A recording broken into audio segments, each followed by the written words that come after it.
How can we as a culture remember that we are all interconnected, and that I am a part of this tree which I'm going to cut down for wood? And, you know, and sometimes we have to do that. We have to eat things. We have to eat vegetation. We have to drink water. But are we going to give it the reverence and respect and honouring that it deserves, or are we going to be gluttonous and greedy and over-consuming and whatnot? So as a culture and as society and as humanity, how do we remember that interconnectedness? Right, man. Should we start with a bit of breathing? Let's do that. Would you like me to guide it? Yeah, man. That'd be cool. Okay. So let's just take a long exhalation, a couple of long sighs, inhaling into the belly through the nose.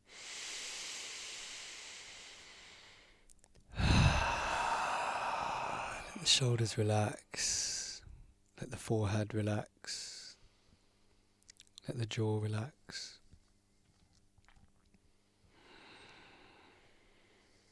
Bringing your awareness to the lower part of the belly, the lower torso, breathing into the belly. Filling up the belly, exhaling completely.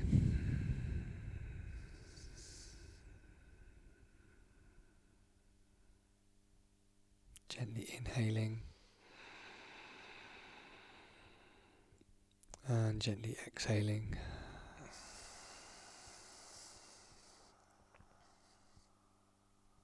So breathing in for a count of 5, breathing out for a count of 8. And out.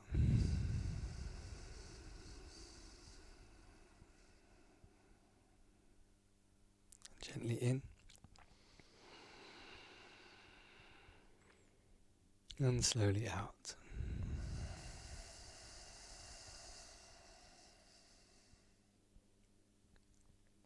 And last one, inhaling. And out.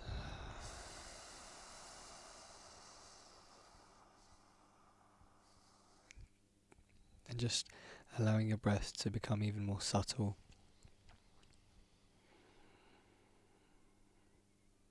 If there was a feather placed in front of your nostrils, can you breathe so gently that it wouldn't even move the feather?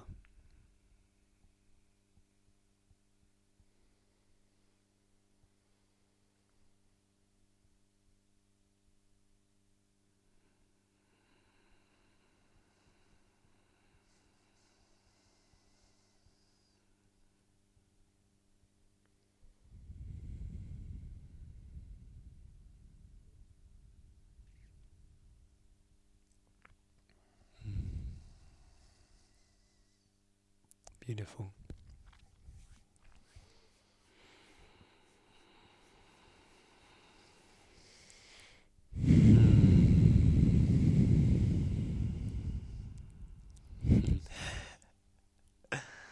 Nice, man. Lush. Feel good after that. Yeah. I feel very good. Feel landed. How's that for you? Great. Yeah. It's amazing just a couple of minutes of dropping in and doing that, how much that can allow you to be present and just settle. I feel like I wanted more though. Yeah, me too. I was like craving. I just hosted a retreat, a Taoism retreat with George Thompson, who you should definitely get on the podcast. Okay. And we got there when we arrived on the site, and some aggro was happening, and anyway we sat down and we just done 10 minutes of Taoist true breathing, which is making the breath subtle and more subtle and more subtle. I call it feather breathing. I imagine if there was a feather in front of the nose, breathing so subtly that it wouldn't move the feather. It's amazing just how much that just dropped me in straight into this beautiful place of presence and grounded on the land. So that's now my go-to, which I'm practicing in the morning, just this extending the exhalation, extending the inhalation, making it really expansive and gentle and subtle and tender and smooth and soft and slow, gentle transitions, and just expanding it all to the point where it feels like you're not even breathing. It's so subtle and expansive, and I find whenever I drop into those really deep meditative places, that's how my breath naturally goes. So yeah, imitating that and practicing that, it's been a good one recently. Nice, man. Yeah, it's that focus, that concentration that really gets you feeling. The present is the word, but it gets you closer to something that I feel very rarely these days. And I know you've done a Vipassana. For me, that was people sitting in a room breathing. And I was like, how much of this, because there's not much attention placed on the breath, really. That's not like the focus of the seminar or what the technique is. But I'm thinking, like, how much is happening here to do with how much people are breathing calmly, focused, presently? And how much is that allowing you to access? Do you know what I mean? Well, the first 4 days of the Vipassana, you just focus on just this part, and you build that awareness there, and then you then expand that awareness. Yeah, I guess the point I was trying to make, you're right. The point I was trying to make is around, you're there for this meditation technique, and it's about awareness. But I guess it's less on, let's say, just breathing technique. I was thinking, how much is it just a technique that's actually allowing us to feel so, like, just elevated? Instead of the breath element, the technique itself, the Vipassana technique. The breath. Just being the breath, as in just breathing. Sat in a room breathing. Yeah. Not doing anything. Just breathing. That's all you need. Yeah. That being the anchor is all you need. That's why I don't really practice Vipassana. Sure. For me, that was too active and distracting, actually. I just enjoy letting go and melting into a place of stillness and dropping out of all form of active being and trying to just allow my breath to soften and drop into that space of stillness. For me, that's how I practice. But Vipassana absolutely helped me to build that bodily awareness, to be able to soften my eyes and soften my jaw and relax the throat and relax the shoulders and ground into the body. I always often do that first when I'm going to meditate, and then I'll go into the breath, and then it will help me to dive deeper. Yeah, it allows you to see what's possible as well. Like how much, if you're really disciplined and focused, what you can actually achieve in that time. You know, like that's what you create with just your focused attention, and how that produces such a feeling of just overwhelming presence, joy. It's just it's a creative potential as well. I believe that we have this infinite power of consciousness, and our imagination is this infinite power that we have. But most of us are at the mercy of our imagination. Worries will just come, and that's just imagination. And we have no control over that. But what if we actually were to harness the power of our imagination in the present moment through our attention and choose where our attention goes? So rather than going to the worst case scenario, what if we direct our attention to what we want to create or who we want to be, and channeling that infinite power of consciousness and infinite power of imagination in the moment. But it's about how much dedication we can have to that, because it's a task. It's like breathwork is work. It's the same with these visualization practices or channeling our conscious awareness. I think it's okay when I'm on the bus or when I'm in traffic, and it's like, okay, but even still, I get lost in the habitual thinking of the mind. Absolutely. When I was working the other day, and I was getting so frustrated about this thing that didn't go right, and I was just, because I'm very aware, I've always been quite self-aware, and that's actually resulted in, like, too much self-awareness is actually results in, like, insecurity sometimes. and I've always been very aware of like how I am, who I'm trying to be like, and it's very heady, and that's like it results into this kind of like insecureness, because then it's like, oh well, there's so many options of who I can be, or why am I doing this, why am I acting like this. And this was happening at work, and I was getting so frustrated because something didn't go right, but I was being very aware of like how that would impact me speaking to other people, and whoever would come into into that space at that time, it would impact them. And I was like, oh, I can't actually stop this. Like, it's pouring out of me, this like frustration, and I'm taking it out, and I'm witnessing the whole thing, and I can't do anything about it. So I have to just like, go away, walk away, and just really just drop in to like, I know this is all playing out, and I'm so aware of it. I can't do anything about it. The only thing I could do was bring myself away from that and just reframe the whole situation and understand it from like a different perspective. That's the only thing that would really work, because it just wasn't going the way I planned, and then it just resulted in me getting frustrated. And I'm like, that's me and all the fucking shit I do, and all the like dedication I've got to showing up at men's workspaces and drinking cacao and really dropping in, like doing that daily, and other practices that I'm doing, and living in a van, and really like reading and being really intentional with the time, and I'm getting frustrated because something's not going right, and I'm taking it out on other people. It's remarkable. And how does that show up in the way that you try to move through those situations? How does it show up in? Well, how do you move through those situations when? Well, I take myself away, and I have to have like a moment of just presence, of just breath, and reframe the situation, because I know What does that look like? That reframing? It's really just understanding that it's a stress response, and I'm trying to control the situation, and it's actually coming from a very different place. It's the root of the symptom. The symptom is the frustration. And then I have to go back to like, okay, what is actually happening? Because it's all context. What's the context of the stress? Is it that I'm working on a project for someone and I care about how I'm seen, or I don't value, I'm like not valuing my self-worth is quite low in this moment, and I'm trying to prove and things not going right, so that reflects bad on me. There's always like context to what is actually happening in that moment.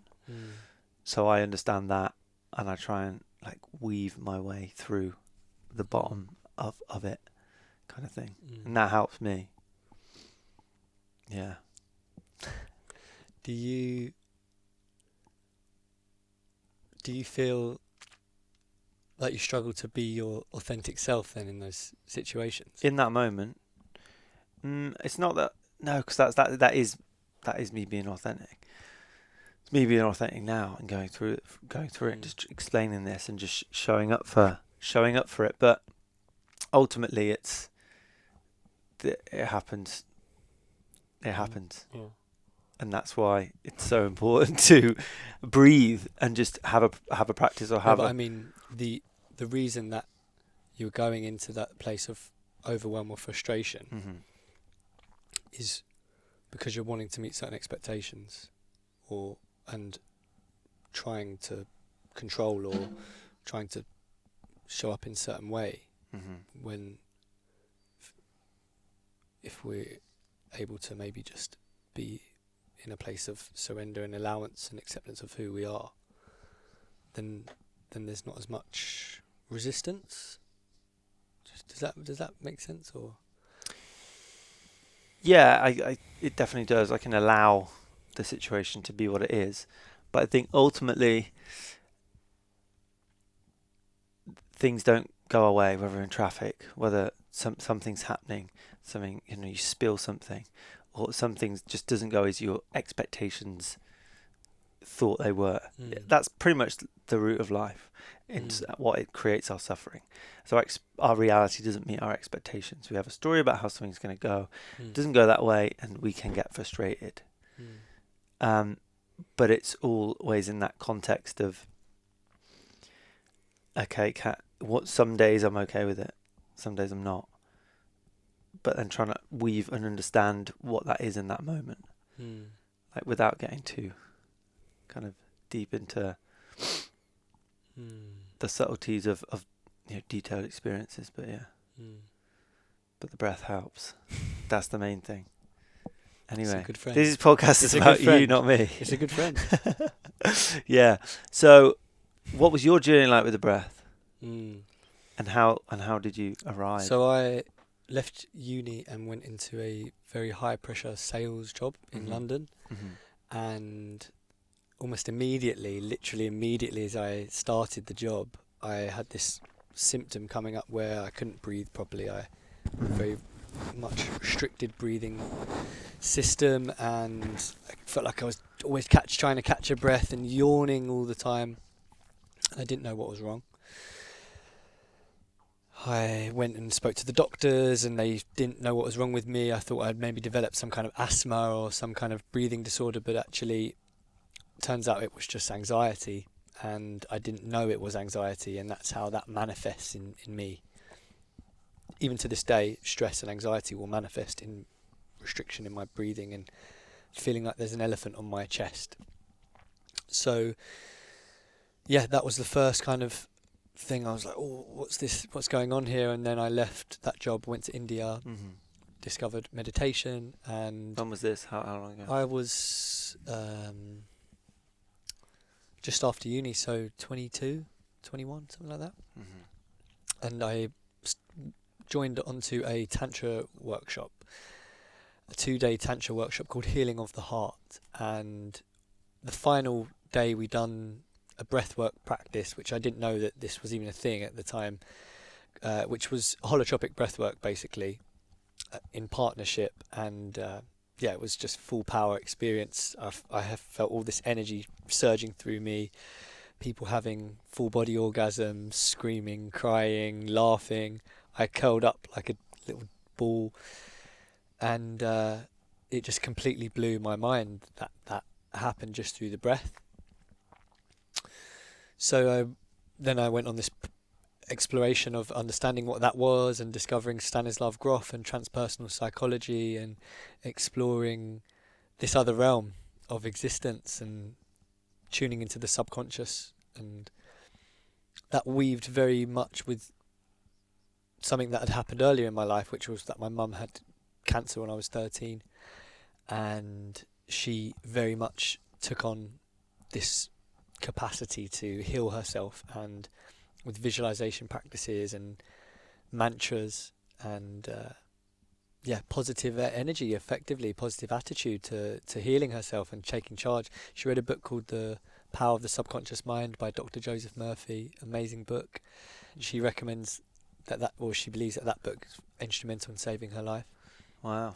So that happened, and that alongside this work showed me that we have an innate capacity to heal ourselves.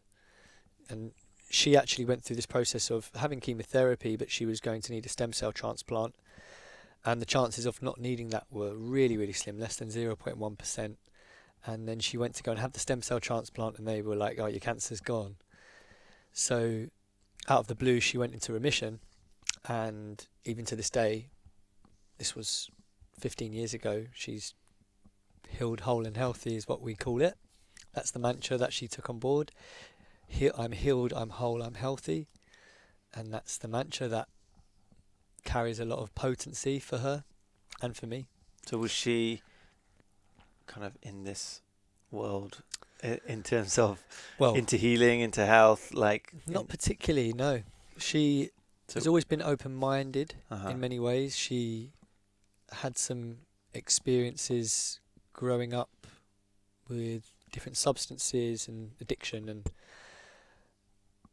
accounts some of her healing and some of the wisdom she received through those processes that opened her up. Those processes that you would go through in rehabilitation centres and whatnot. So she was open to these concepts of energy and whatnot, but not as maybe mature, developed as we might have now, and because of the internet and whatnot.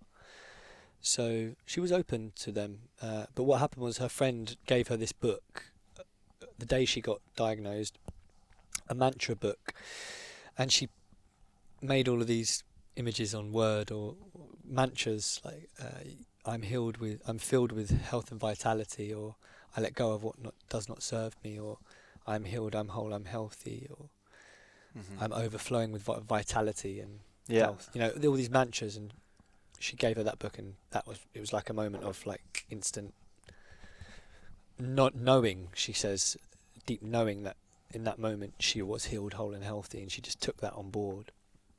And maybe that's a survival mechanism, because she was given 5 years to live. So it was, and she had 2 young kids. So it was like, no, I'm going to take this on board as absolute. But regardless, I saw her heal.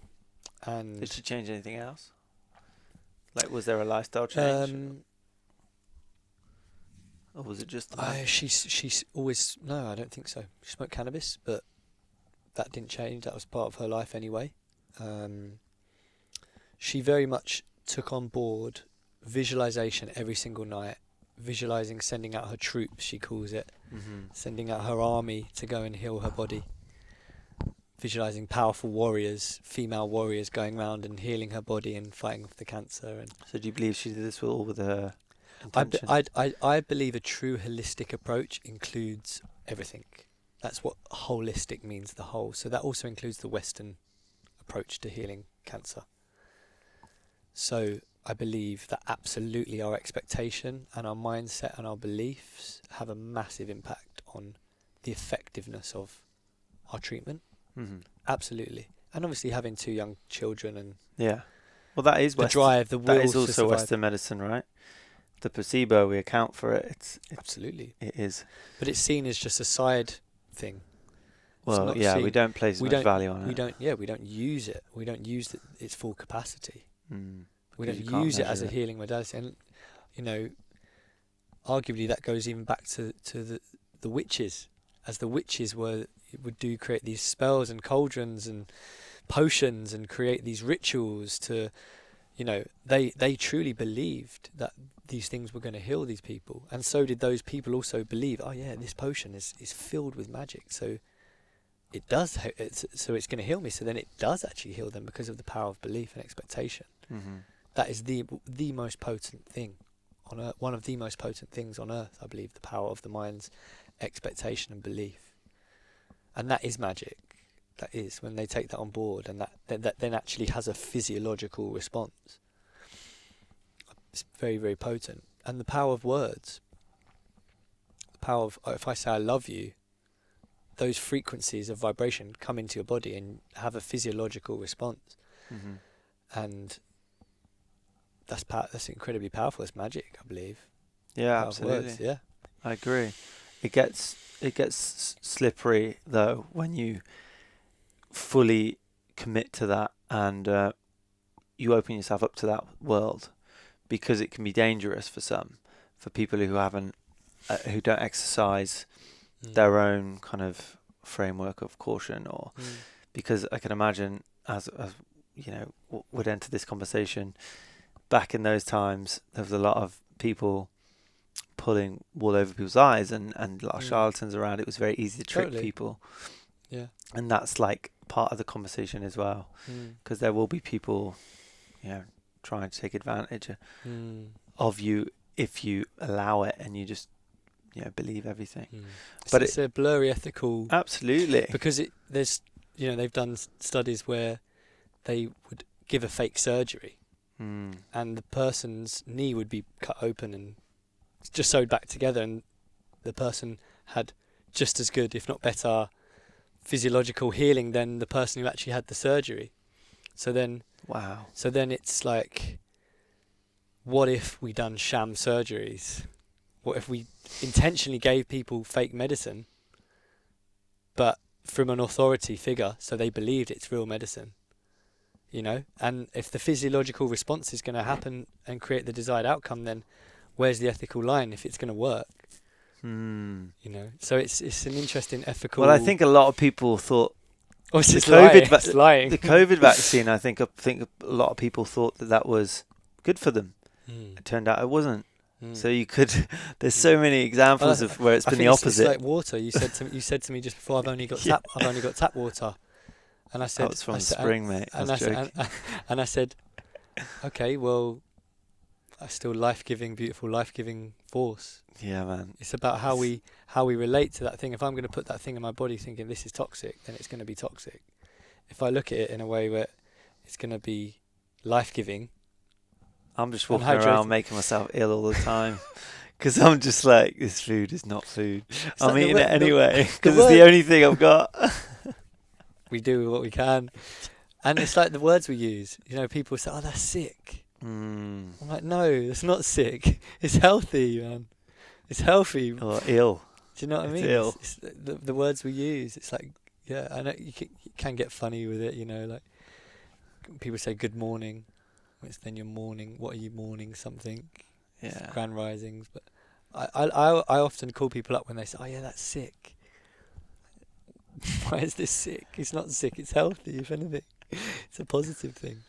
There was a word I heard today. I can't remember what it was. I can't remember, but I was like, oh. There's so many. Yeah. There's so many of the language that we use. Spelling. Words are spells. Yeah, for sure. Okay, Matt, so that was a big life experience for you. So that framed a lot for you. It did. And witnessing, observing your mum go through that. Of what was possible. Yeah. Absolutely. You said earlier that you were nervous as a kid. How did that feature into this dynamic, or how were you? I think I was shy to speak in front of people. And when I was at university, I sitting in an environment with 5 or 6 people, I'd often blush, that stammer like I'm doing now. Stammer is, I don't even know if that's a word. This is exactly what you know. I would get in a kerfuffle, and I would mix my words up, and you know, I wasn't very confident in speaking in that way. And gradually specifically over the last 5 years, mainly through doing Lovejam and having to speak in front of people and having to step into that part of myself and step into my power there, and through practicing it, through doing it, because you have to do it, I've got better at it, and realising if I speak from my heart, then it comes out okay. If I speak from the mind and try and really come from this place here, it often gets muddled. But if I can drop into a place of heart-centeredness and speak from my heart, generally it comes out alright. Can you describe that a bit more? What does it feel and look like for you speaking from your heart?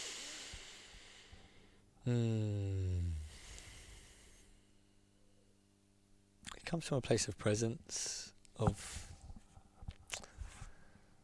centeredness within myself. Like it's hard. It's hard. Yeah. Right, okay, that's not heart-centered. The wise in the way.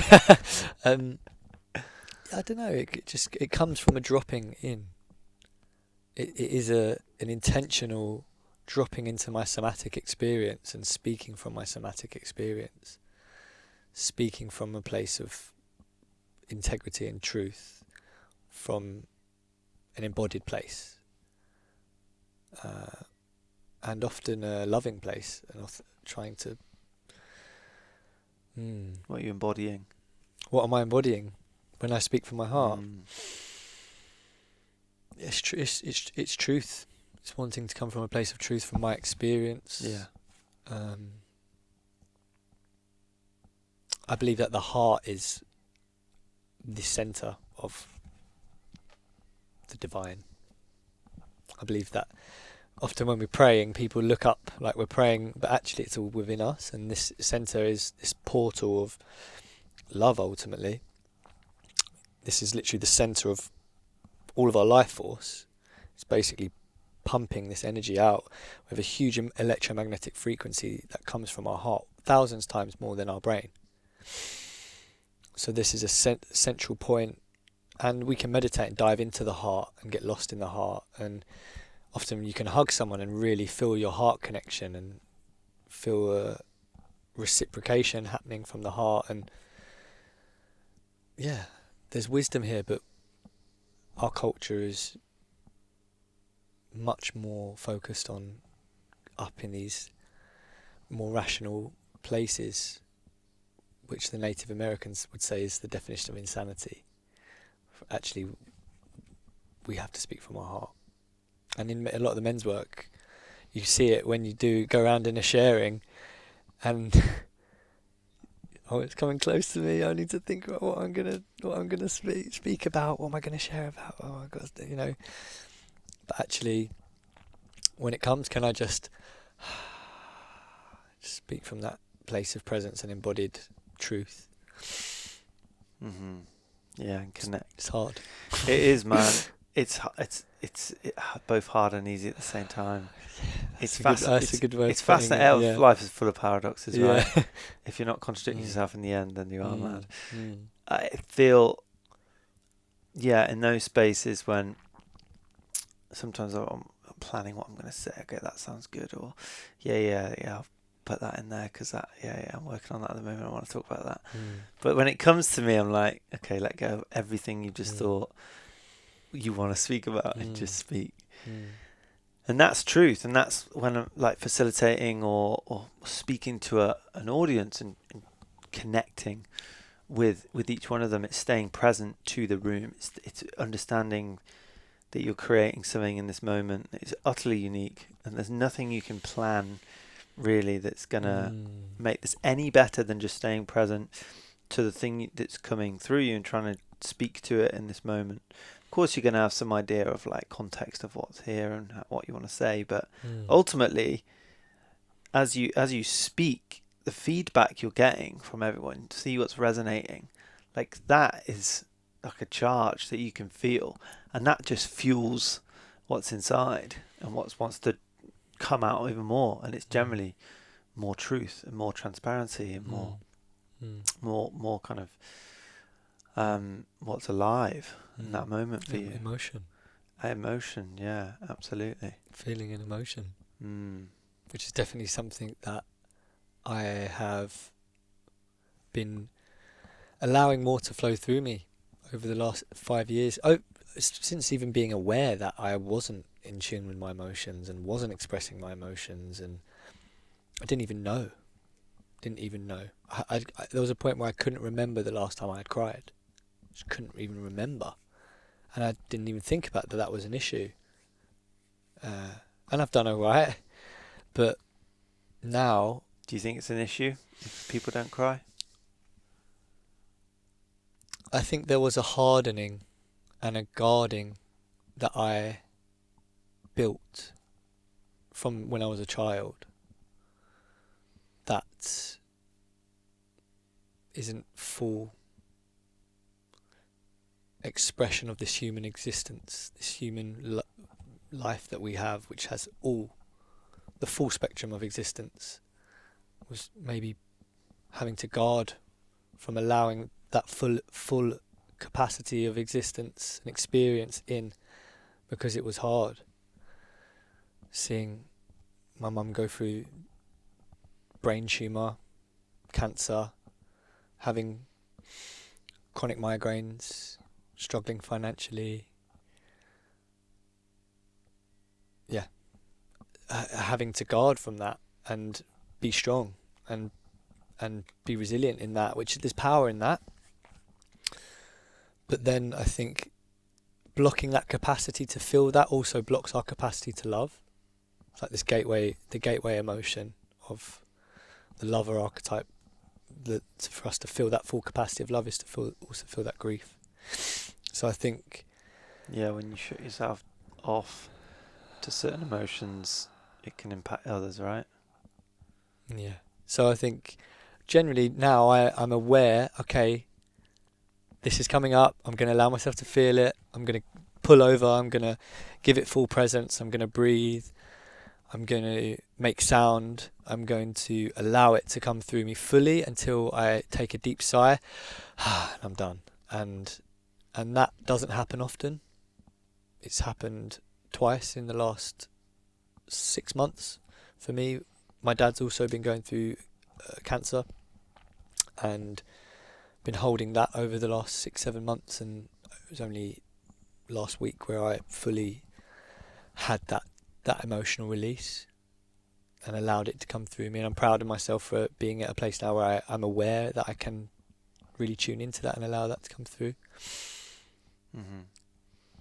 I'd like to talk a bit about being that rock for your mum. Like, how did that? Because it's such a visceral thing. Like a child staying strong because the parent really needs it in this moment. Like it feels like that's what's natural for a child, just to go into this almost like strengthening mode because mum needs to feel that, or dad needs to feel that strength. You want to support them. But it's often it comes at a cost, right? Yeah, I think it was difficult. Yeah. But it's made me who I am. And even to this day, with the difficulties that I've been facing supporting my dad, who's been going through it now, and seeing him, all this trauma coming up from his life, and it's been the single biggest teacher of compassion, tolerance, patience and empathy that I've ever had in my life. Ever. It's insane how much this has forced me to step up, to step up, basically. In what way?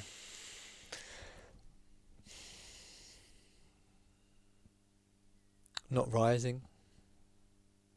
And in those times where I have rose and bitten back the guilt that I felt, and wanting next time to step up in a stronger way, because ultimately it's not their fault. It's not his fault that he's acting the way he is, or it's not my mum's fault that she acted the way she did, or anyone's fault that they acted the way they did. We are largely at the mercy of our past experience, I believe, our past trauma that often shaped us who we are and shaped these habitual patterns and neurosis that then shows up and is triggered in certain experiences. So it's not their fault. So when they're being horrible to you, to not rise to that and just having that deeper level of empathy, to not rise and just how do you manage the empathy with also boundaries? Yeah, it's really hard, because sometimes it enough might is not enough. it might not be Sometimes their fault, and they might not meant to blame or fault. That never really works or helps. But it's okay. Yeah, this is what I need, and this is what's not okay, because some behaviour is just not okay. Yeah. And I find this also with a member of my family, that when I'm around, there's more accountability. I try to be the person who that person can be accountable to, because when I'm not around, he's not accountable to anyone. So the bar of like what's okay is just, there isn't one. So, and I have compassion there, because kind of, if we're allowed to stretch the boundary, you just, if no one's around to keep you accountable, then if without awareness you're just gonna kind of take up that space, let's say. But when I'm around, I have that compassion there, but it's also like, this is not okay, and there's a boundary there. Totally, yeah. It's a dance, eh? It's a balance, I believe. I think to a certain extent, when it's I've personally experienced when it really is starting to awaken some serious anger or visceral emotional response, and I have to go and deal with that, then I will set a clear boundary. And also, I've had recent experiences where certain relationships have impacted my mental health, and after giving and giving and giving and giving and trying and trying and trying, supporting as much as I can, nothing's properly changing, and something has to give, and then I have to set a boundary. I've had to set a boundary. I think with family, I will always, with my dad, I will always keep trying, because he's my dad. I'll go there, be really annoyed, be like, I can't be bothered, I'm not going to do this anymore. The next day I wake up, let's do this again, because he's your dad. So, but then, I've also felt guilt that I've let my brother down in the past. Not my actual blood brother, but brotherhood that I haven't been able to give any more to. I felt guilt because I wasn't able to give any more to it. Yeah. I feel like I let them down. But what can you do if you can't force someone to change? You can't keep giving and giving and giving until you're dry, until it's messing with your mental health. There's not harmony. So sometimes you have to set a boundary. There's balance. Absolutely. And the self-love comes in. It's hard, man, because the best thing you can do for your friend is what's right for you. Like, it's always resonated that what's right for me is right for my friend. Because... Can you unpack that? Yeah. If my friend really cares about me as a person, then I come first. And that's what's right for them. Because if they're a friend, they want what's best for me. And equally for them, it's the same situation. Does that make sense? Yeah. So I've always really honoured that. It's like, well, if I'm choosing this, then that's what they want as well. If they were a true friend, they would want me to make this decision, which is what's right for me. And that might be cutting them off. But they want that as well, because if they're a true friend, they want what's best for me. And I know what's best for me. But that's the unconditionality of it. Of a true friend is the unconditionality of that. Is that actually... Sure. It's not about what you give back to me. It's about... Yeah. I think it's a perspective. I actually found it really easy, sometimes less easy. So often take that into relationships, which makes it easier when things don't go well, quote unquote well, if it doesn't work, and if they've decided this isn't working, then okay. Like, I'll absolutely honour that, because that's what's right for me too. And that makes it so easy, because I'm not fighting for anything. If I'm honouring what they're saying, and then that's absolutely right for me. Because if it's not right for them, it's not right for me. But you can get into a battle between one person saying, like, it's not working, the other person's like, not okay with that. But I've always felt that's okay. That's absolutely... It's an interesting way of looking at it.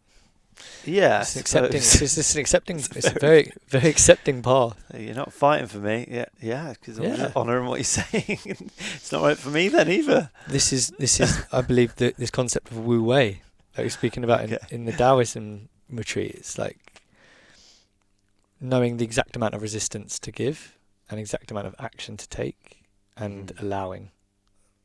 And that's wisdom. That's the practice of understanding that. That's the mystery of working out what that is. Yeah. That flow of life. Yeah. I mean, I make it sound so simple. It's not that simple. However, it does help. Just honouring and just respecting someone else's process and knowing that is best for you too. It's a lot in there. It's always made life a lot easier for me. But yeah, ultimately, it's difficult, and people don't always know what's right for them. That's a big one. Definitely not. Yeah. So yeah, man. Let's talk about Lovejam, because that's a big part of who you are, and I feel like I'm not gonna. Part of my life. Yeah, a big part of who you are, and how do you feel as Nathan? Like, because you, like me, there's lots of things going on. You're attracted to different things. You're a musician. You're all drawn in different directions. They all kind of make sense in the things that you're very passionate about, and like there's a clear kind of intersection between them all. But there's lots of different, I guess, hats within that. How does that feel for you? Like saying I'm a breathwork facilitator. And Yeah. or do you feel that choosing one is, you know, going to require a lot of discipline and sacrifice to the others, or how's it kind of the navigation of it all? It's been a really interesting thing to navigate over the last 4 years of getting qualified as a breathwork facilitator, launching that as a thing, diving into online world and facilitation, and then also at the same time building a events company or organisation that is creating events all over the country and running a festival and retreats and workshops, and it's almost like chasing two rabbits. Although they interweave, it's like which one is going to be the successful path. And what I found at the moment is that I've had to give more energy to Lovejam because that's required, and also I've needed to be there for my family and find more balance in my own life. But the breathwork will always be there, and it's always an incredibly potent tool that I can come back to and share and offer as gifts and help people in need and help myself in need and help my family in need. So I believe this will be a lifelong path, but there's something very unique in what we're doing with Lovejam. There's many different breathwork facilitators now. When I first started doing the breathwork, I couldn't find barely any other breathwork facilitators in London. Wow. Literally, maybe it was because I was only searching holotropic breathwork, but this was 4 or 5 years ago, and I couldn't find any other breathwork facilitators then. Probably didn't know what I was looking for, but it's not like it is now. I'm spelling it wrong. Yeah. Yeah. So there's something very unique what we're doing with Lovejam. So there's been a clear intention to follow that path and give that more energy. And we're having a lot of impact there. So yeah, it feels wonderful to be pursuing that. And the interesting one for me when it comes to like identification is I feel fine identifying with a breathwork facilitator, but identifying as a musician has been an interesting path, and something that only now I feel comfortable putting myself up there as saying I'm a musician and I'm a singer and a songwriter and a drummer and these things that for a long time I didn't sing. I remember when I was a kid I would sing a lot, and I remember being told to stop singing in classroom and shut up, so I did, and having expectations of that, that's girly and whatnot. And only in the last 5 years I've found my voice and been connecting with that and allowing that to flow through me, and I love it so much. It brings me so much joy, and it's one of my biggest passions, if not my biggest passion, sharing music and sharing a connection with other people. Sharing music, it's such a joyful thing. So yeah, I'm like honouring that within myself now, and like sharing that I am a musician, and that feels good to do that.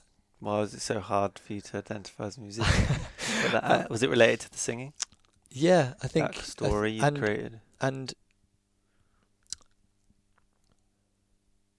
yeah, the pride in the work that I'm sharing, in the pride in the art that I'm creating, actually feeling proud to share this art has allowed me to feel confident to express that I am this, because the art that I'm sharing I feel happy with.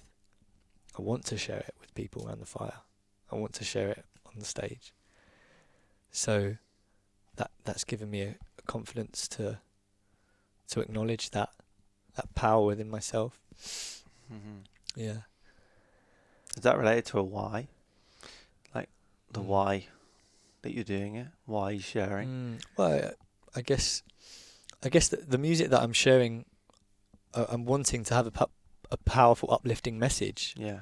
If there's seeds that are planted with a song, then amazing. I'm not wanting, I first started singing songs, writing songs, soppy love songs and jazzy kind of, like expressing my pain and heartbreak, and that was beautiful, but I didn't want to share them around the fire. They were like my alchemization of my emotion, as me transforming my pain into beauty. And there's something beautiful in that, but actually, A lot of of course, that's what all art is. It's all alchemization. But now I'm wanting to share a gift. Literally, I'm sharing a present to the people that I share this music to. It's not about me, it's about me offering that to them.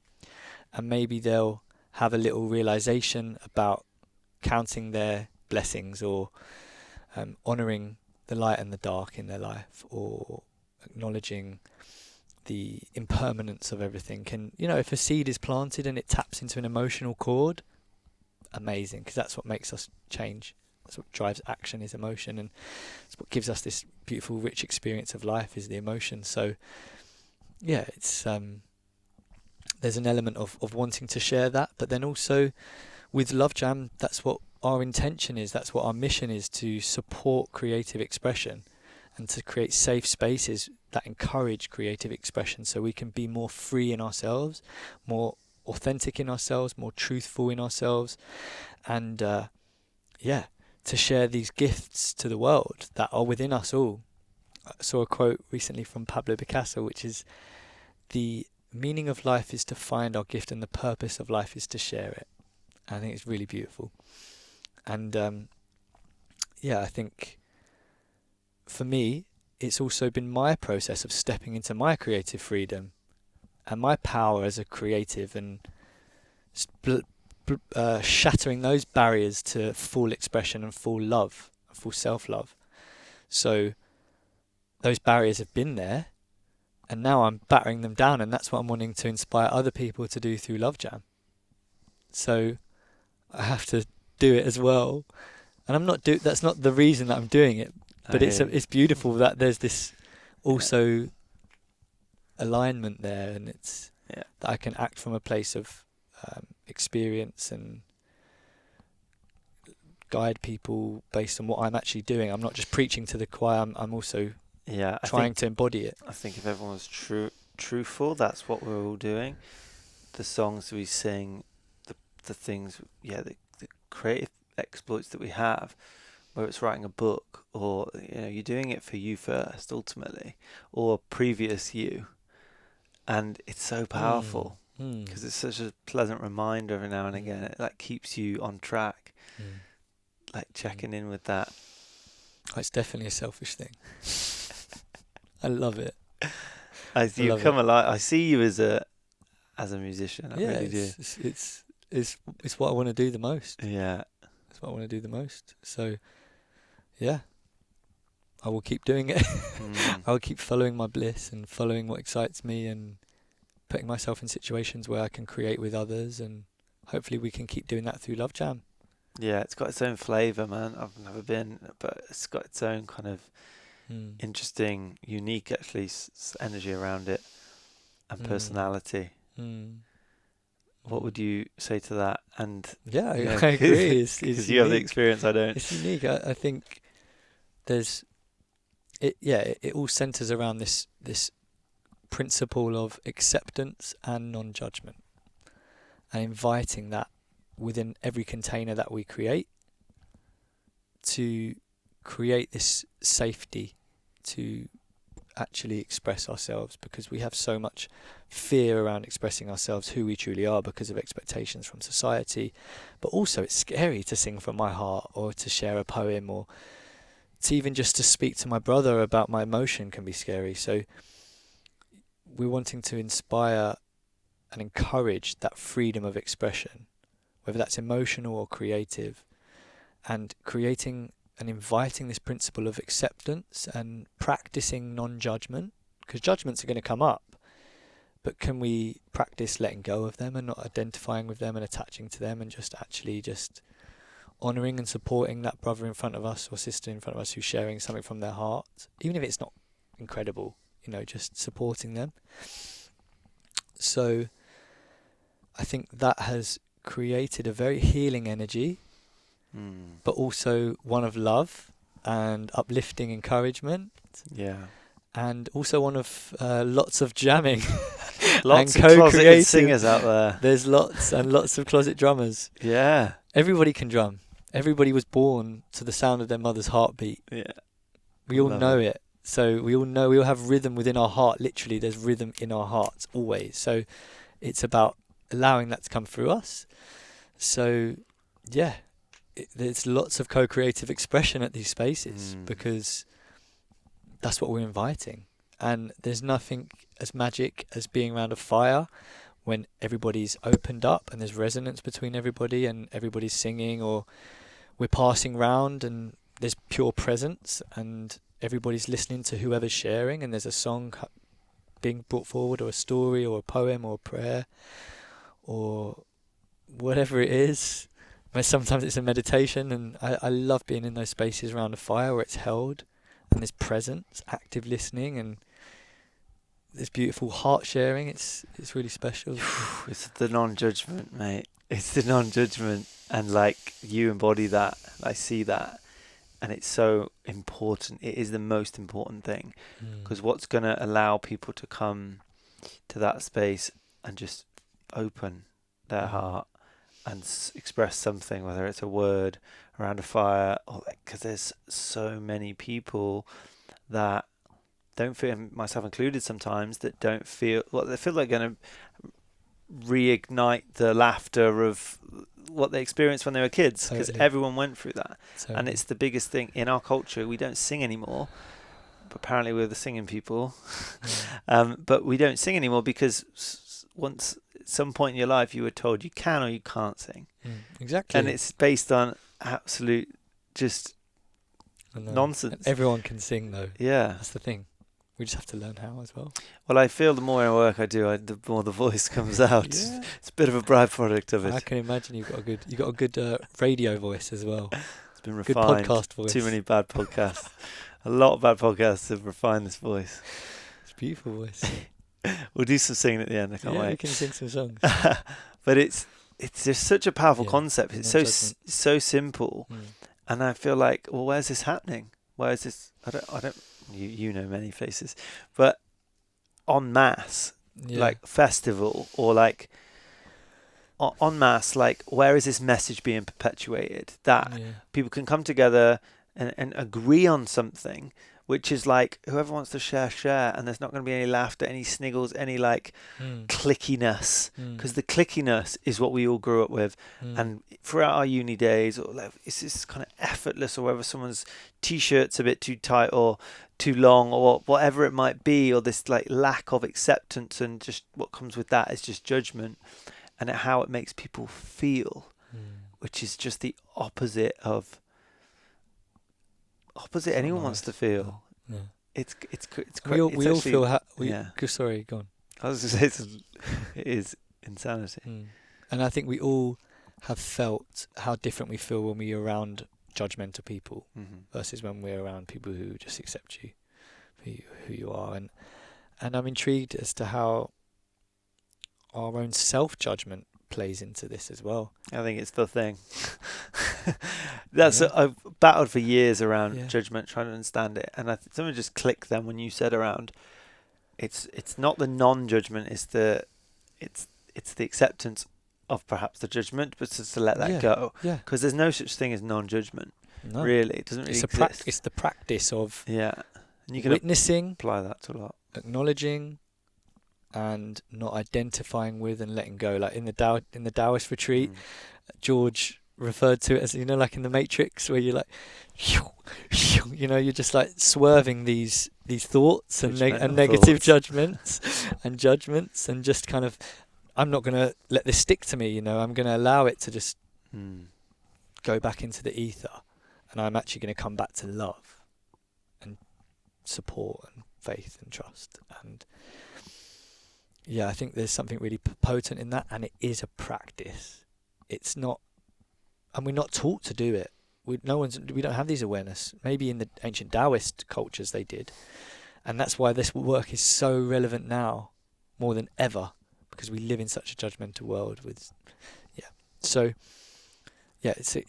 a practice, and I think it's something we develop and we get better at doing.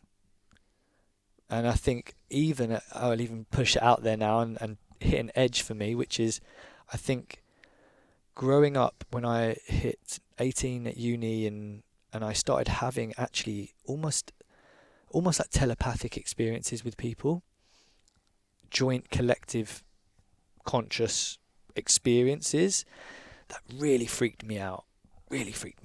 Like I've had and sometimes it's been with the support of cannabis, but I believe that actually our consciousness is not just residing in our own head, and there is a collective consciousness, and our heart fields are interweaving, and there's quantum connection between us all. And actually, I do believe in telepathy, and I've had many, many, many joint collective experiences, whether that's energetic or somatic or in the mind. And I think what that pushed me towards, and that there was a point at uni where I thought I was losing my marbles. I actually did. I thought, bloody hell, what is happening here? This is mental. Am I losing my marbles? But I think it was only because of my awareness around the collective consciousness that I realised that this was okay for me that this is actually, maybe there's something not really understood here. And but I think because of that, it pushed me to then purify my own consciousness. Like if I'm with a brother, sat there with a brother, and our thoughts and hearts are interweaved, am I going to sit here judging them? No, because firstly they might feel that in some way that we don't really understand, and if it's just a heart feeling. But also, what if they did feel me feeling that? And so maybe and that's maybe something just dropped in there for me as to why I'm maybe less judgmental. Yeah. Now, it's the that's whole an interesting thing. If we're all interconnected, you can extrapolate that to the wider environment and the planet. And why would you hurt another thing if you're connected to it and you suffer as a result? Why would you harm or destroy something that's you're entirely connected to? And of course, there's the grey areas of life which exist, and nothing's all like black and white. But why would you just go out of your way to just hoard and just destroy if you're a part of that? And that's the same thing with other people. If we share the same planet, if I harm you, I'm harming myself, right? That's, it's nothing new being said there, but it's. And how can we relevant. remember that? How can we as a culture remember that we are all interconnected, and that I am a part of this tree which I'm going to cut down for wood? And and sometimes we have to do that. We have to eat things. We have to eat vegetation. We have to drink water. But are we going to give it the reverence and respect and honouring that it deserves, or are we going to be gluttonous and greedy and over-consuming and whatnot? So as a culture and as a society and as humanity, how do we remember that interconnectedness? That's a powerful question that I think would seriously support our survival as a species, because we've forgotten that we are nature, that we are literally borrowing this body from Mother Nature, and that we will die and all of our flesh and bone will go back to Mother Earth. That we borrow it, and we breathe in billions of molecules into our body. Each breath out, we give back our carbon dioxide back to the Mother Earth, back to the trees, and in return she gives us back our oxygen. With each breath, there's a reciprocation and an interconnected. We are literally breathing in fungus, bacteria, oxygen, viruses, everything with each breath. So when do we even think about that? With each breath, there's a reciprocation between us and Mother Earth, and we are Mother Earth anyway. Is it too much to think about? Probably. We can't comprehend it. We cannot even begin to comprehend it. Because I think trillions of molecules with each breath. Being alive is overwhelming enough, right? Let alone our understanding of it. Yeah. It's so fascinating. But it's a beautiful thing to. Yeah, for sure. It is. To realise that. And back to the breath. Breathing out for 8. Yeah, man. No, it's beautiful to play with these concepts and ideas, because for me it gets you closer to experiencing the the richness of life.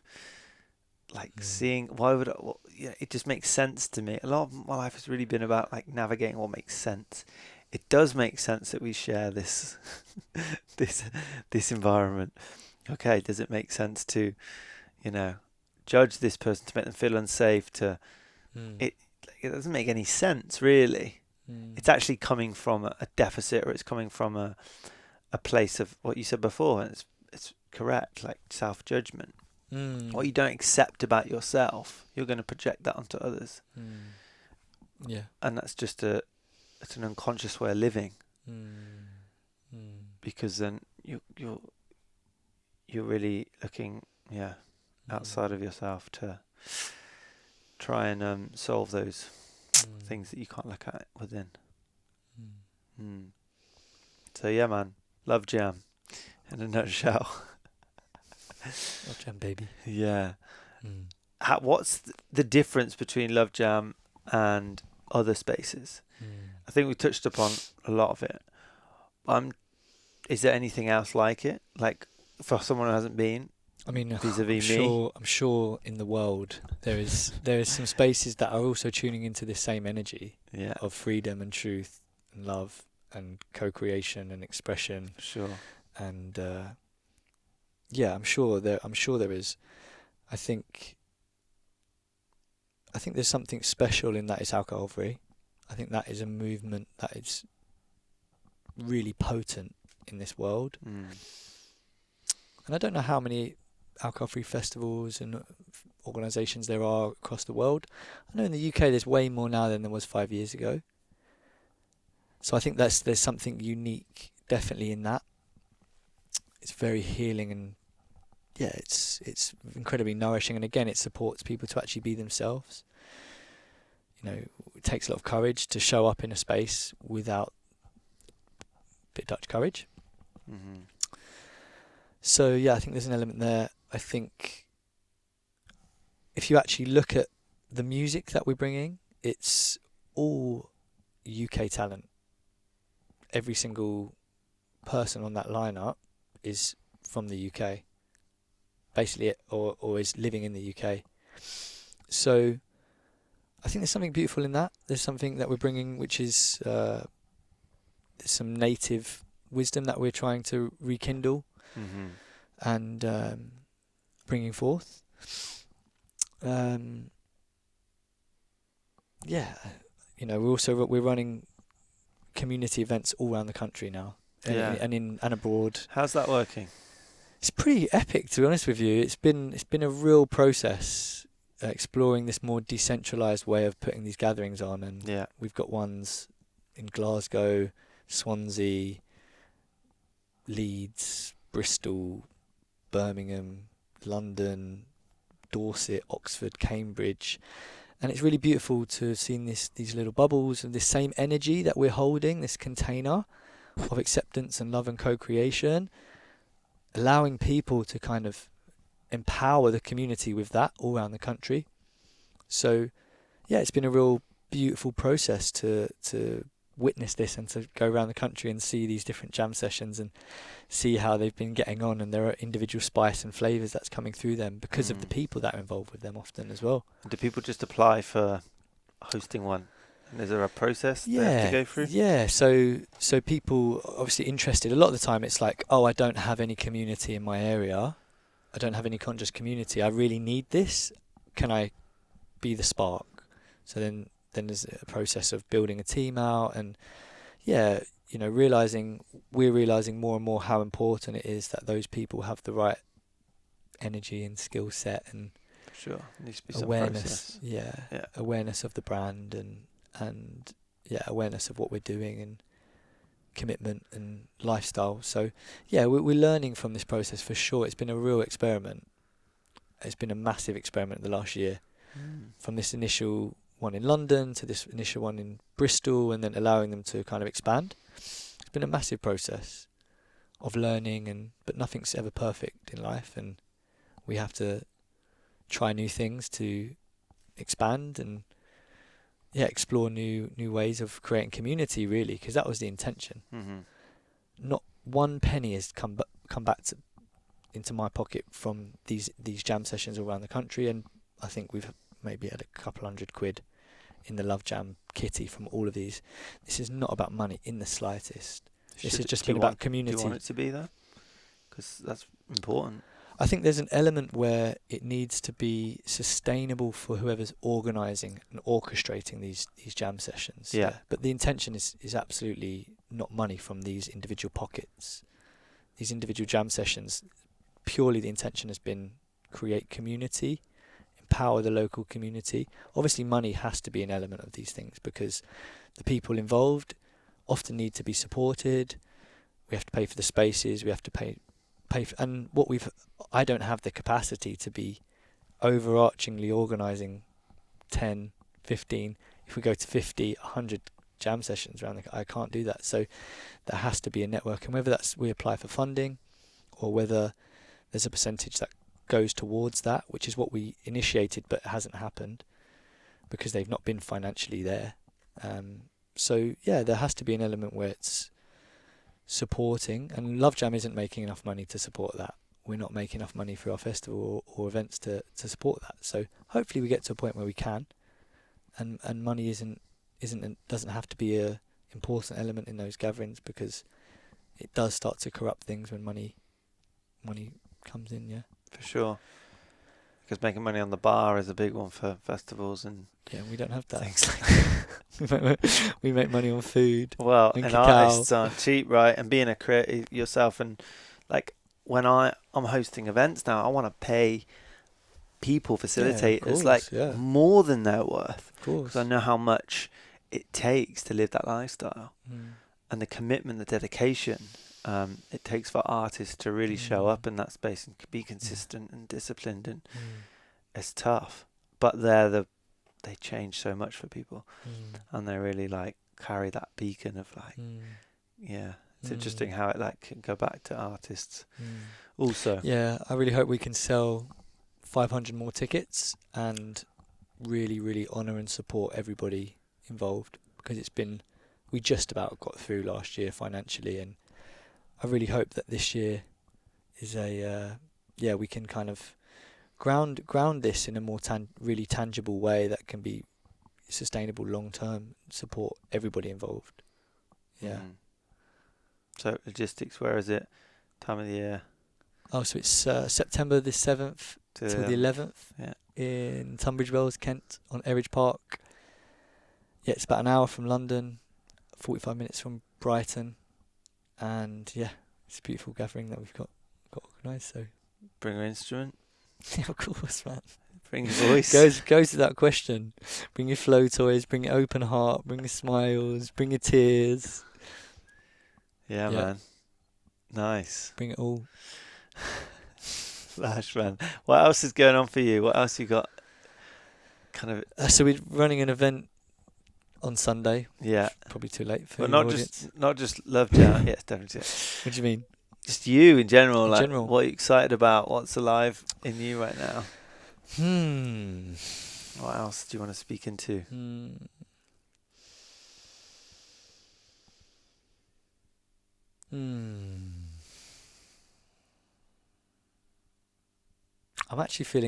I'm feeling pretty complete, to be honest. Really? Yeah, feeling pretty good.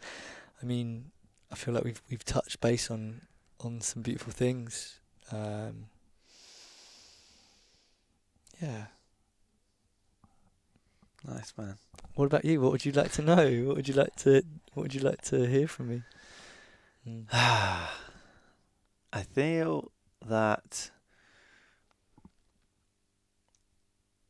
What are you noticing in these spaces that's going to affect our culture? I'm really intrigued about, and I just really try my hardest to define, and I don't like to loosely throw around labels of spiritual communities or medicine circles. Like, I really find it hard to find the words of like what I mean that's going to allow people to get what I'm saying, but also do it justice. Does that make sense?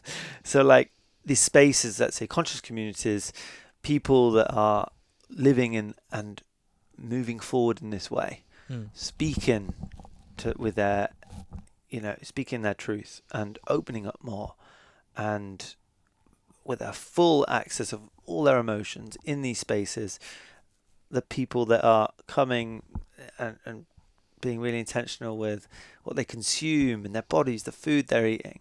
Like obviously, we've gone through like a huge vegan movement and the other things that have kind of taken new generations and me in different directions.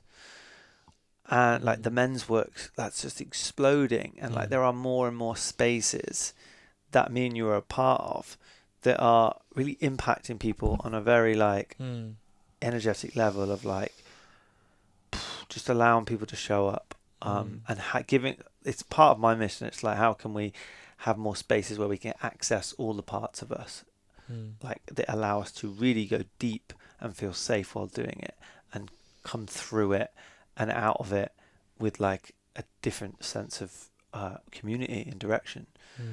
What are you noticing that's building? Like what are you noticing in terms of the energy of like how we're moving forward, and like what the future holds for these kind of gatherings and stuff? The big question. Yeah, it's a good question.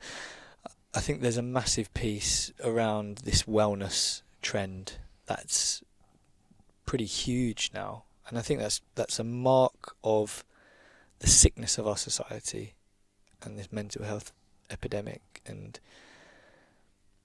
there's something that we're tapping into within our communities that is so valuable to these wider communities as a whole, the more mainstream communities. And I think for a long time there's been a real taboo, or not taboo, but association with what we do as hippies, as woo-woo, as, kind of looked down upon, freeloading, seen as bullshit. Yeah. But actually, these things work. That's why when people have seen my transformation, see that I feel great, I feel happy, my life's flowing well, that people are, oh, okay, what's he doing? There's something going on there. And just simple things like me teaching breathwork in Accenture and big tech companies, and there's an essence that is very valuable here, and we have something valuable to share, and that's why the wellness is trending. So I think that is something that we have a lot of power as our communities to share and impact. And I think it's a shame that, well, it's maybe not a shame because it's just part of this human existence, that we have lots of new age bullshit. I'll put it out there straight up, that there's a lot of bullshit out there, and there's a lot of people who are charlatans, and there's a lot of stuff that is completely unfounded. It doesn't have any basis in science or genuine experience.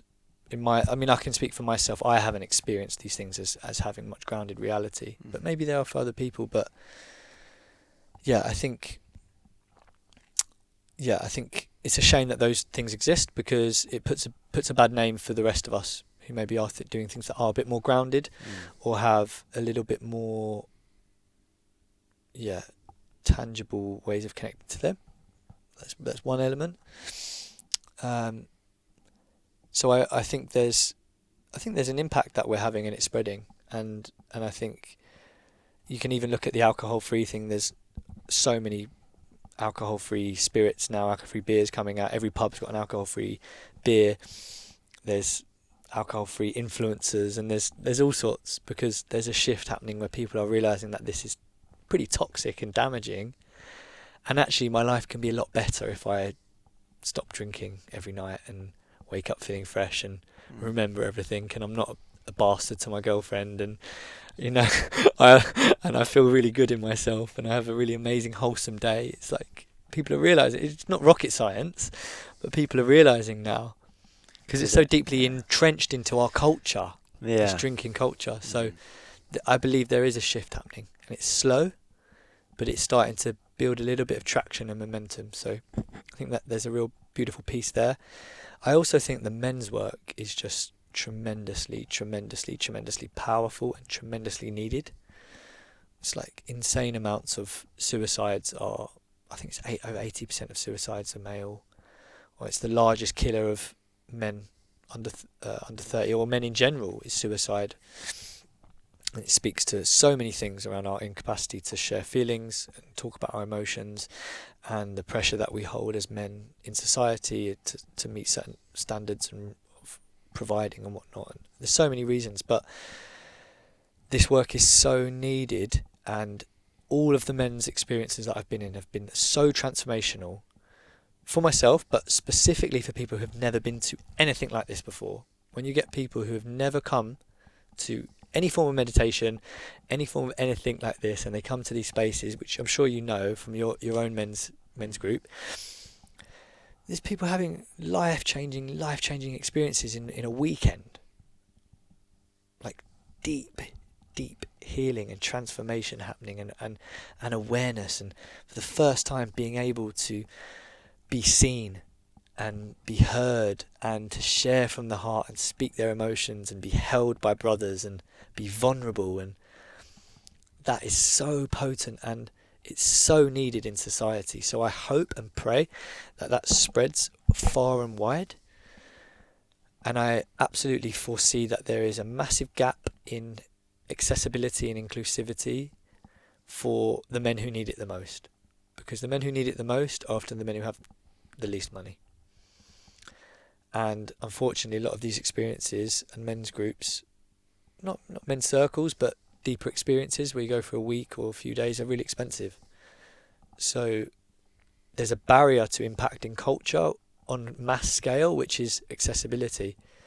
So I really hope that we find ways to make this work more accessible. Yeah, just on that, I know Sacred Sons do scholarships, which you can apply for if you have low income or if no money at all. Yeah. And people do pay. Men Without Masks also, they do Yeah. have free spots on their Yeah. retreats that people pay over and above, and sometimes pay forward a ticket after an Yeah. event. So like Beautiful. little things like that. It does, unfortunately, just even living costs and everything else, and just to even travel in your own country is a basic, These things can are be like a expensive. need, a basic human Yeah. need, and our needs aren't met because it is cost heavy. Yeah, no, I totally But, understand. yeah, As an events organiser, but it's insane. You're how- right. how You're right to expensive bring everything that. I don't think it's talked about enough. is. Yeah. For me, there's a conversation around like saving for 3 months to go on a weekend, Yeah. which is like you're gonna give it everything once you do that. Yeah. And Yeah. like, what else are you spending your money on and stuff? But it's also conditioning of like Yeah. what's cheap, what's not. But yeah, you're right. You're so right to talk about it. I mean, yeah, I totally agree. But I mean, that some people will be in a position, these men maybe who need it the most, who not in a position to save. Absolutely. And we can have a look at that and say, you know, this is about our own capacity to accept abundance and our mindset and the way, you know, you can go down that route. I think there's a piece of that. But I also think, how can we make this work to those men who accessible to those men who absolutely are not in a position where they can save when they're in debt. That's why they want to commit suicide, you know. And Avery had a great idea, which I think we should absolutely do. Spoke to Alex from the Unmasked Man about this, which is let's get all of these men organisations together in the UK together and do a big men's conference or a big men's festival, and 50% of the money goes straight into offering disadvantaged men opportunities to access this work. Yeah, straight up 50%, boom, goes all to them. I think it would be amazing.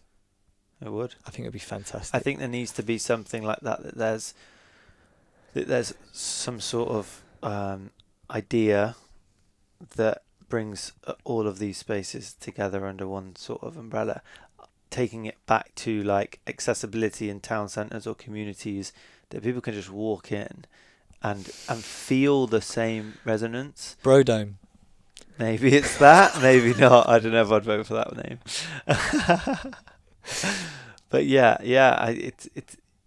I'm sure it will happen. That'd be beautiful. More. Imagine that, a drop in men's space in a mall, mall shopping centre where you can go and speak it. Yeah. You know, I need to tell you about what happened the other day, but after this podcast. Okay. Yeah.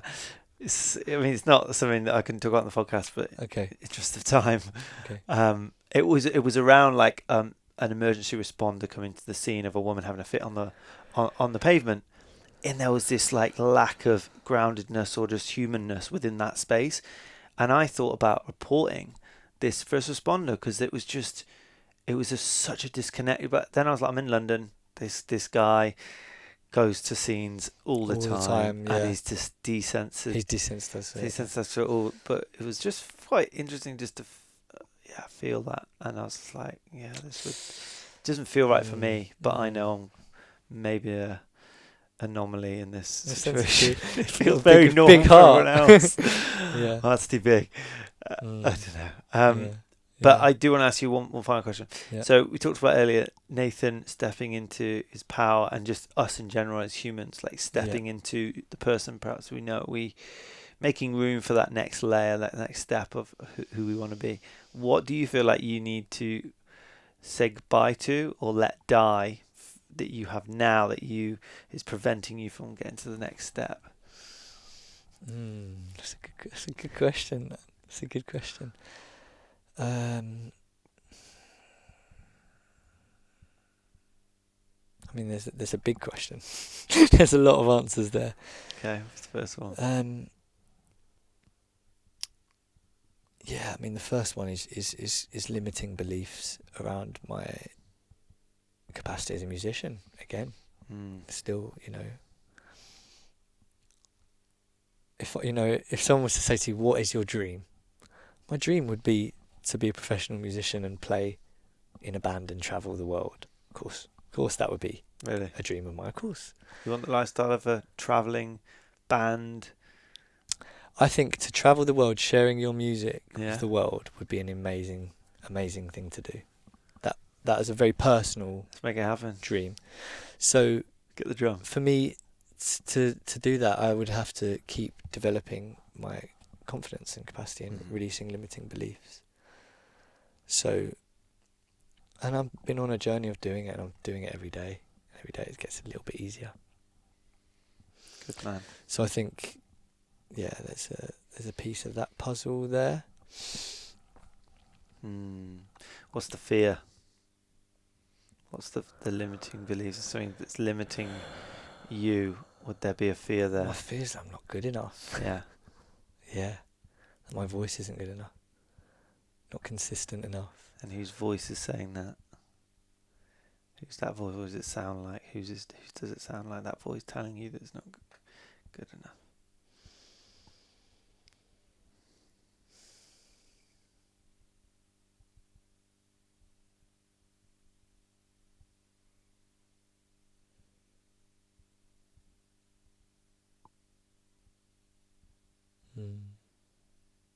What can you see?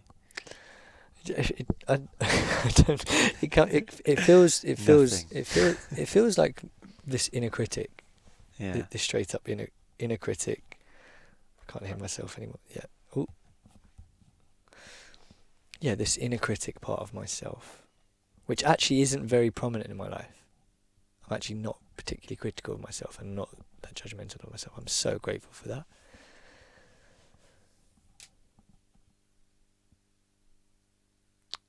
Yeah.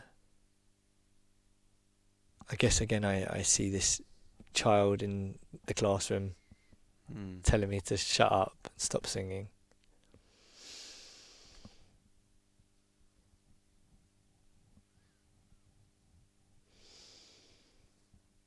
And I've written a letter to this child. We've done this on the men's petition. I wrote a letter to that person who told me to stop singing. What did you share? Which is beautiful. What did you share? What you said?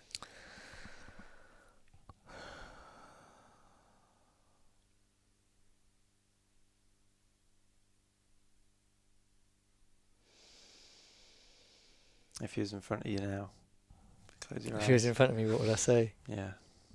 Could you visualize him right now?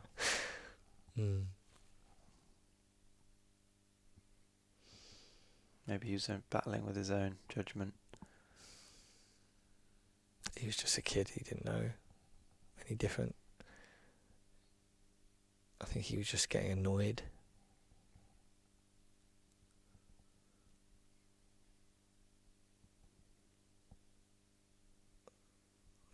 just say, chill out, man. I'm just enjoying myself. I'm expressing my joy. Just don't limit my joy. I think that's what it was. I think I was a very joyful child. In many ways, I was a very joyful child, and I happily expressed that joy through singing. And I think maybe that's not accepted by everybody. People don't want you to be joyful if they're not feeling joy themselves. Does it make you angry? A little bit. That anger there. A little bit of like, it set me back a lot, many years. But I think, again, I know it's not their fault. Really. I get annoyed. Everyone gets annoyed. But we just don't know the impact that can have sometimes. Mm-hmm. Maybe that's now your superpower, because you felt that. You felt what it's been like to be on the receiving that level of judgment and that level of. And now I'm supporting others. Exactly. Yeah. You're really moving into. Yeah, I don't want other people to feel the same way that I felt. Yeah. Yeah. I agree with that. Yeah. Yeah, I definitely don't intentionally ever want to discourage people. And I actively do my best to not discourage and to entice people's creative freedom out of them. Yeah. For sure. Mm. Nice, man. Thank you, brother. This has been a wonderful, all over the place podcast, which I've thoroughly enjoyed. And I'm not going to hold back. I honestly feel, hand on my heart, whenever I'm around you, I just see you're just a good guy. Like, I really like, and I mean that from like the most genuine place of like, I feel like I've known you for a long time, but it's way more than that. I just feel like a real like kindness. And there's a few people I've met in my time that have that. Thank you, brother. And you're one of a few that I'm like, yeah, you're just you're a really genuine person. And it comes through in how you stand, how you speak, how you hold yourself and hold space with other musicians. And it's a testament to why Lovejam's gone in the direction it has, because you've planted that seed and it's grown. Thank you, bro. But Thank you for seeing me. Reflection of you, man. I appreciate you. Bless, man. Thank you for inviting me on this podcast. Beautiful conversations, man. Gorgeous conversations.